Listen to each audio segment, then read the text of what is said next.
Ya tenemos el contacto con el prefecto de la provincia de Manabí, Leonardo Orlando. ¿Cómo está, prefecto? Muy buenos días. Le saludo Omar Jaén. Estoy aquí con Jimmy Jairala. Muy buenos días. Muy buenos días, estimado Omar, y muy buenos días a Jimmy y a todos los ecuatorianos que nos siguen a través de la radio y de las redes sociales en este espacio, Un Café con JJ. Gracias, prefecto. Arranquemos con el tema de la pandemia para luego ir avanzando con los otros temas.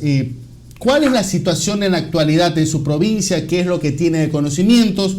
Aquí, a ver, siempre hemos dicho, ¿no?, que mientras tenemos este subregistro que a veces da el gobierno nacional, que un día supuestamente hay 0 casos y al día siguiente hay 800, 900 casos, es muy difícil para las autoridades poder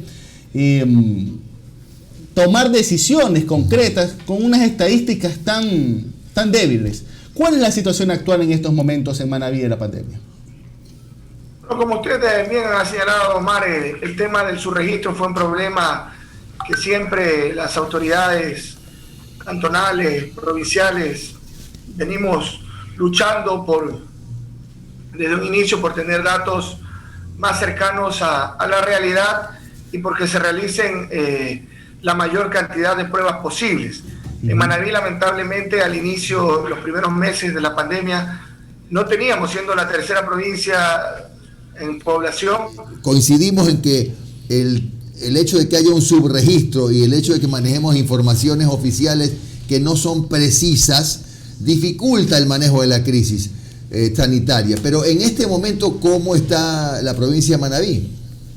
Bueno, en este momento estamos haciendo justamente estimado Jimmy, muy buenos días, estamos haciendo unas pruebas rápidas conjuntamente con el Ministerio de Salud Pública, más de 5.000 pruebas. Hemos gestionado la donación de más de 10.000 pruebas de PCR y hemos podido tener más de 7.000, 8.000 pruebas rápidas. Estamos en un proceso de adquisición también de más pruebas rápidas y vamos a tener un diagnóstico. Lamentablemente tenemos un incremento de los casos significativo en varios cantones, sobre todo los cantones de mayor población urbana, y vamos a poder tener el resultado de este muestreo de más de 5.000 pruebas en la provincia los primeros días de la próxima semana, pero hemos evidenciado casos entre un 15 y un 20% de casos positivos de muestreos aleatorios. Cuando vamos a zonas o a comunidades donde hay una mayor incidencia de riesgo de contagio comunitario, los porcentajes se incrementan. Vamos a seguir haciendo este tipo de pruebas, vamos a seguir fortaleciendo el sector de la salud a través de las brigadas médicas puerta a puerta. Estimado Jimmy, nosotros hemos visitado a más de 730.000 hermanos manavitas, casa a casa, en las zonas urbanos marginales o rurales en general, a toda la población que ha evidenciado sobre todo con un mayor nivel de transmisión comunitaria, y eso ha permitido esta detección temprana, oportuna, con una coordinación con el Ministerio de Salud, derivar los casos para su atención lo más pertinente y oportuna posible. Lamentablemente todavía los hospitales de Manabí no tienen, y eso es un tema, el equipamiento y la dotación de personal, no tienen las suficientes unidades de cuidados intensivos, a pesar de que tenemos el hospital más grande del Ecuador, más moderno, el hospital de especialidades que se construyó en el gobierno de la Revolución Ciudadana, pero que lamentablemente no ha sido dotado de toda la dotación de personal, no ha sido contratado todo el recurso humano que permite tener un hospital operativo de 527 camas. Está realmente a un quinto o a una cuarta parte de todo su potencial.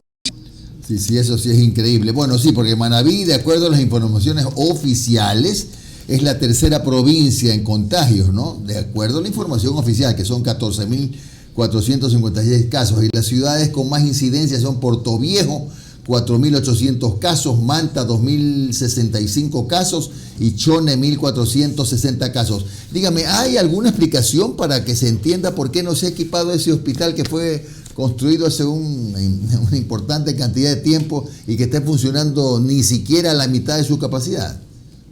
Bueno, realmente hemos venido exhortando en varias ocasiones, como el Pleno del Consejo, no solo como prefectura, sino como el Pleno del Consejo Provincial, de que se aceleren, por ejemplo, la construcción. Lamentablemente sabemos que la corrupción también llegó en la construcción de hospitales. En el caso de Pedernales se volvió a contratar.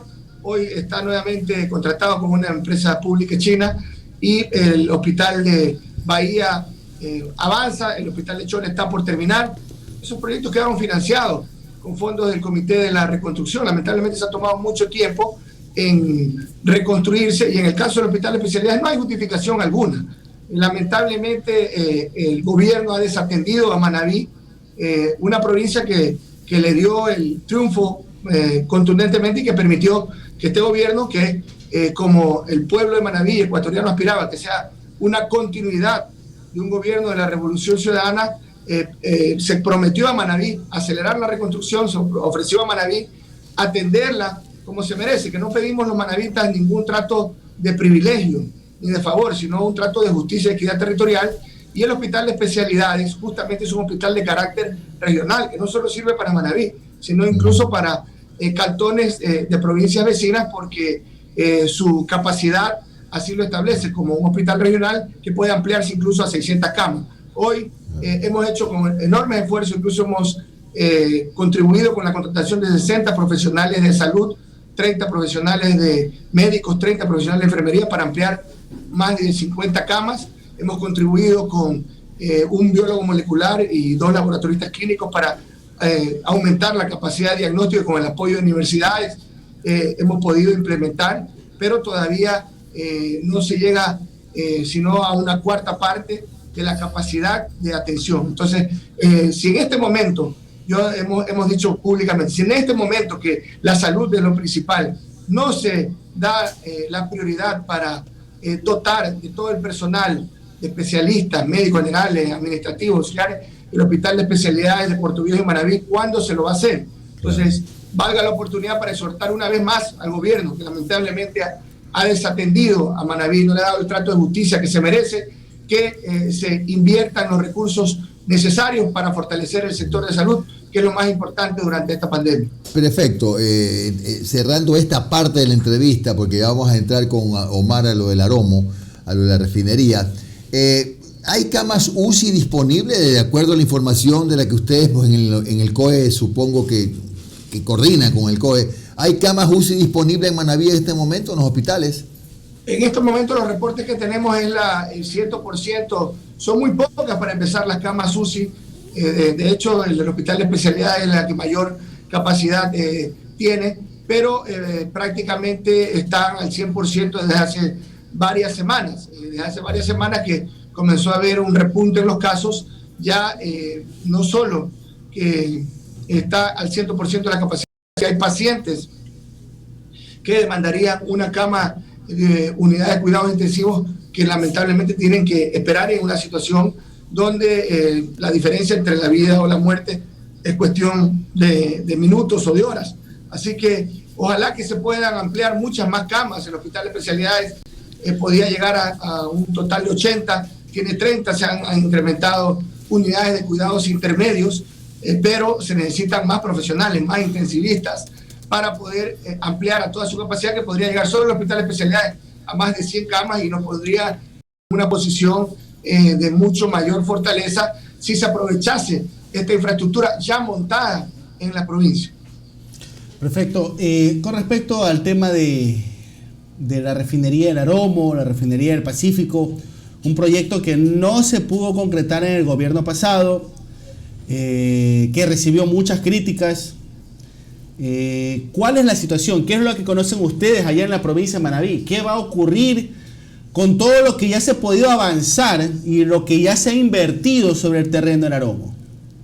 Bueno, la inversión que supera los 1.500 millones de dólares, está un acueducto, está todo el movimiento de tierras, no como se ha pretendido decir que se trata solo de aplanar un terreno. Es un movimiento de tierra, de plataformas que ha sido debidamente compactado, conformado en 520 hectáreas. Hay también una área de escombreras para mitigar el tema ambiental de más de 400 hectáreas, donde se pretendería hacer un proyecto fotovoltaico. No nos oponemos a una inversión extranjera de energía renovables fotovoltaicas, pero hay más de 19.500 hectáreas en Manabí para poder hacer, es muy cerquita, en la zona de Montecristi hay lugares donde se puede, con igual o mayor luminosidad, donde se puede desarrollar un proyecto de energía fotovoltaica que se estima en una inversión de algo más de 150 millones, cuando ya lo invertido en la refinería del Pacífico, en obras tempranas, en licencias, en estudios, reconocidos por exámenes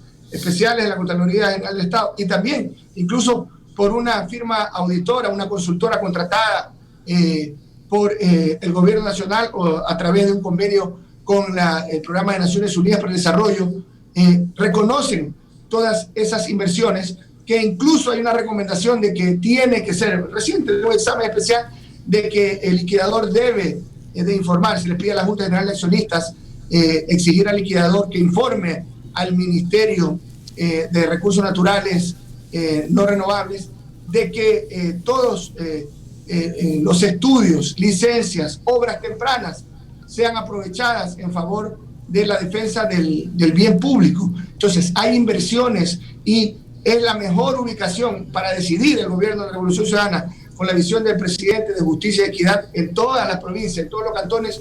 A Manabí se le estaba dando la oportunidad y todavía tenemos esa oportunidad. Ya ha habido el pronunciamiento del candidato de la Revolución Ciudadana, Andrés Arauz, que en su gobierno va a darse por hecho la construcción de la refinería, se va a impulsar el proyecto de la refinería del Pacífico. Nosotros lo que decimos a Manavita, si este gobierno que ha desatendido a Manabí no quiere impulsar el proyecto, que si no nos da la atención que nos merecemos, que no nos quite la oportunidad, el derecho a soñar con un proyecto emblemático. Actualmente Manabí, en el año 2018, que son las últimas cuentas provinciales, tiene un valor agregado bruto de algo más de 6.000 millones de dólares. El valor agregado bruto nacional es de cerca de 100.000 millones de dólares y el valor agregado bruto per cápita del promedio nacional es 50% mayor al promedio de Manabí, que ya en el promedio de Manabí se esconden inequidades territoriales y locales. No es lo mismo el Producto Interno Bruto. Solo Salitre, el cantón Salitre, un cantón hermano, también identidad Montuvia, supera a un pelotón de cerca de 10 cantones manavitas que tienen los más bajos índices de desarrollo humano. Entonces, la inversión de la refinería, proyectada en unos 13.000 a 13.600 millones de dólares, es 2 veces más el tamaño del valor agregado bruto provincial, valor del PIB, donde se mide el tamaño de la economía de la provincia. En un proceso constructivo de 4 años, le daría la posibilidad de Manabí recién acercarse al promedio nacional el tamaño de su economía, y que en su pico de la construcción está proyectado unos 20.000 empleos directos e indirectos. Perfecto, pero usted como autoridad provincial sabe o tiene la certeza de que hay firmas interesadas y con la suficiente solvencia económica como para tentar en un concurso internacional para construir una refinería que requiere una inversión, como usted mismo lo dijo en algún momento, de más de 5.000 millones de dólares? No, incluso la refinería con el complejo petroquímico llegaría a una inversión aproximada de 13.000 millones. Recuerden que en la zona de la refinería y del complejo petroquímico se estableció una zona de desarrollo económico especial para que se asienten otras industrias relacionadas con la refinación de petróleo y con lo que significa petroquímica básica. Nuestras universidades se prepararon las carreras, el entusiasmo con que las universidades, los jóvenes, apuntaban a formarse en carreras relacionadas con una refinería, con un complejo petroquímico. Entonces, en ese sentido, ustedes recordarán que hasta antes de la consulta, lamentablemente, que tanto daño le ha hecho al Ecuador, de febrero del 2018, se promocionó en Manabí, a pocos días, con inversores extranjeros. El ministro de esa época, Pablo Campana, de Inversiones, de Comercio Exterior, fue el representante de un consorcio compuesto por una empresa coreana con empresas chinas para, bajo la modalidad de IPC, de Ingeniería, Procura y Construcción, poder financiar la construcción de la refinería del Pacífico. Se estuvo muy avanzado allá por el año 2016. Recordarán algunos que yo era director del SRI. En la asamblea incluso se promovieron reformas normativas para establecer incentivos, también principios de seguridad y estabilidad jurídica tributaria para inversiones de esta magnitud. Y se mantuvo hasta el año 2018 la posición del actual gobierno de promover la refinería. Después, lamentablemente, no se nos perdona a Manabí por ser un pueblo que se ha identificado con el gobierno de la Revolución Ciudadana de Rafael Correa, que ha ganado todas las elecciones, que le dijo no a esa consulta porque Manabí ha sabido ser grato, leal y solidario con quien lo ha servido. Y eso que es una tendencia irreversible. Un pueblo que se identifica con quien lo sirve, lamentablemente parece que ha incomodado, ha molestado y se nos castiga, no solo no dándonos la atención que nos merecemos, sino quitándonos, arriesgando esta inversión que realmente para Manabí es redentora, es la posibilidad de tener convertirnos en un nuevo polo de desarrollo. Y nunca nadie, ni las élites políticas y económicas estuvieron en contra de la refinería, porque Ecuador necesita una refinería. Perfecto. Querían llevársela a otras hermanas provincias. Se quería que se construya primero en la hermana provincia de Guaya, en la hermana provincia de Santa Elena. No se discutía la refinería para aprovechar la capacidad de producción de petróleo para sustituir importaciones e incluso para proyectar nuevas exportaciones tan importantes para afianzar la dolarización. Entonces, en ese sentido, nosotros vamos a seguir impulsando dentro de la legalidad de la Constitución y la legitimidad todas las acciones para defender el proyecto de la refinería del Pacífico. Perfecto. La última interrogante, en honor al tiempo. ¿Cuál es la situación actualmente de la prefectura con respecto a las deudas que mantiene el Estado Central con ustedes? Vimos la semana anterior ya el Congope, varias prefecturas, inclusive hicieron plantones reclamando la deuda, al igual que en su momento lo hizo la AME, la Asociación de Municipalidades del Ecuador. ¿Cuál es la situación financiera de la prefectura de Manabí con respecto a estas deudas que mantiene el gobierno central? Bueno, a la actualidad se nos adeudan alrededor de 40 millones de dólares. Aún se nos ha ofrecido para estos últimos días del año ponérsenos al día hasta el mes de octubre. Ya hemos recibido recientemente la transferencia, la alícuota del mes de septiembre. Como gobiernos provinciales, todos los niveles de gobierno no estamos conformes con el recorte y con los retrasos. En Manabí se le llegó a deber 60 millones en los últimos días. Hemos recibido transferencias del Banco de Desarrollo de proyectos relacionados con la reconstrucción, pero todavía mantenemos deuda por concepto de recuperación del IVA, de competencias de riego y drenaje. Desde el año 2017 las deudas superan los 40 millones de dólares. Hemos incluso accedido a recibir cerca de 7 millones de dólares para disminuir los pasivos y con eso disminuir la deuda a cerca de 40 millones de dólares, 7 millones de dólares en bonos del Estado, que ya hemos identificado proveedores de contratos en ejecución que estarían dispuestos a recibirlos al 100% de su valor nominal, pero todavía las deudas en Manabí al cierre del año superarán los 40 millones de dólares. La reducción ha sido más allá de lo que establece incluso un pronunciamiento de la Procuraduría, que puede hacerse hasta el 24 de julio, recorta hasta el 15%, y después de ese periodo máximo de un 5%. Perfecto. La reducción ha sido del orden del 23%, y de 80 millones que recibíamos al inicio del año, se ha bajado en cerca de 18 millones a 62 millones de dólares, los cuales ha complicado mucho la situación fiscal, económica, financiera y de reactivación que veníamos impulsando, pero aún así tenemos cerca de 300 frentes de trabajo solo en vialidad, y hoy nos preparamos para la contingencia de la estación invernal en un escenario muy complejo donde todavía se nos adeuda más de 40 millones de dólares por parte del gobierno central. Gracias al magíster, el prefecto de Manabí, Leonardo Orlando, por estos minutos de su tiempo. Que tenga usted un buen día, prefecto. Aprovecho el espacio para desear una muy feliz Navidad y un próspero año nuevo a todos los hermanos ecuatorianos, y allá en la hermana y querida provincia del Guayas, que tenemos una gran colonia manabita. De igual manera para usted y a la provincia de Manabí.